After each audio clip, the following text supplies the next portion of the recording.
आइए गुप्कार गैंग का डीएनए समझते हैं और ये समझते हैं कि ये कभी इकट्ठे हो जाते हैं, कभी अलग हो जाते हैं या फिर इकट्ठे हो जाते हैं।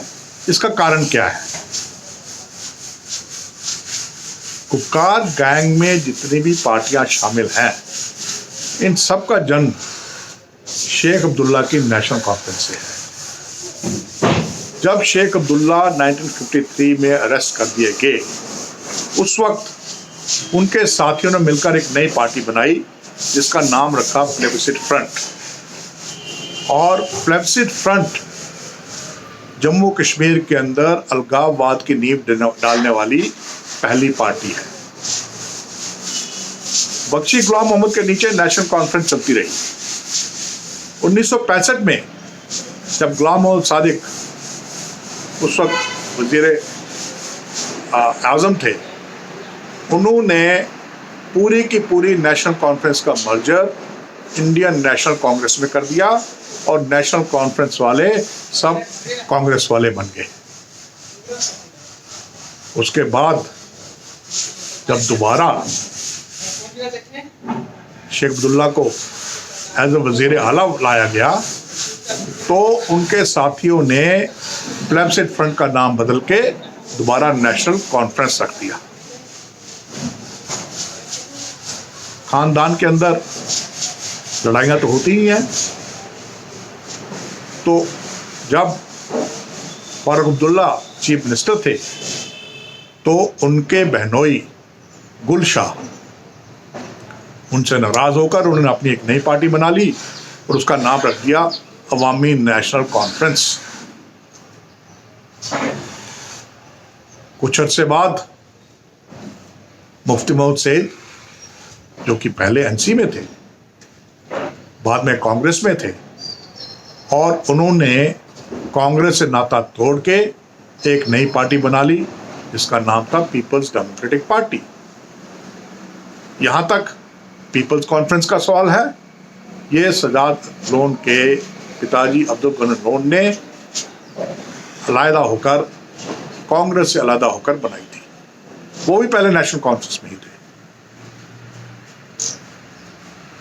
तो आप देखेंगे कि ये लोग कुर्सी के चक्कर में एक दूसरे से अलग होते रहे, आपस में लड़ते रहे, गाली गलौज करते रहे, और जब इनसे कुर्सी छीन ली गई तब ये दोबारा इकट्ठे हो गए कुर्सी हासिल करने के लिए।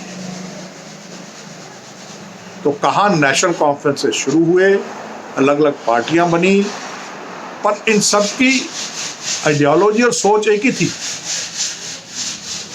इनकी आइडियोलॉजी और सोच में कोई फर्क नहीं है, चाहे कोई भी नाम रख ले, अलग अलग नाम है, लेकिन सोच और आइडियोलॉजी एक है।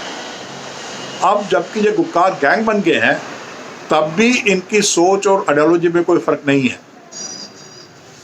सबसे पहली सोच इनकी है कि कुर्सी पे हक सिर्फ इन्हीं का है और किसी का नहीं।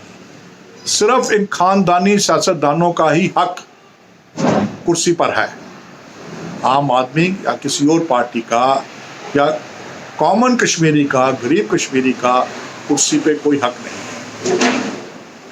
और इनकी आइडियोलॉजी क्या है? इनकी आइडियोलॉजी है कश्मीर की आइडेंटिटी और कश्मीर की पहचान को बचाना, कश्मीरी इंटरेस्ट को बचाना। मतलब साफ है कि जम्मू और लद्दाख, उनको इसकी फिक्र नहीं है। ये जम्मू और लद्दाख के ऊपर हुकूमत चलाना चाहते हैं, जम्मू और लद्दाख के लोगों को गुलाम बना के रखना चाहते हैं।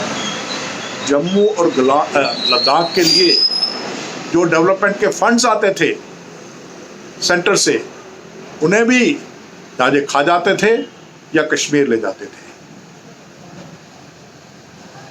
और जम्मू और लद्दाख के अंदर इन्होंने टूरिज्म को बिल्कुल भी डेवलप नहीं होने दिया, ताकि ये दोनों कहीं कश्मीर की बराबरी में ना आ जाएं और कश्मीर का इम्पोर्टेंस ना घट जाए।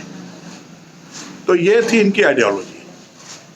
आज भी जब ये लोग गुपकार गैंग के नाम पर इकट्ठे हुए हैं, मकसद सिर्फ एक है, और वो है कुर्सी को किसी तरह वापस हासिल करना। और जब इनको कुर्सी मिल जाएगी तो फिर ये वही अपनी पुरानी चालों पर आ जाएंगे, यानी जम्मू के ऊपर हुकूमत, जम्मू के साथ डिस्क्रिमिनेशन और जम्मू के लोगों को as a second rate citizen treat करना। जागो जम्मू वालों, जागो।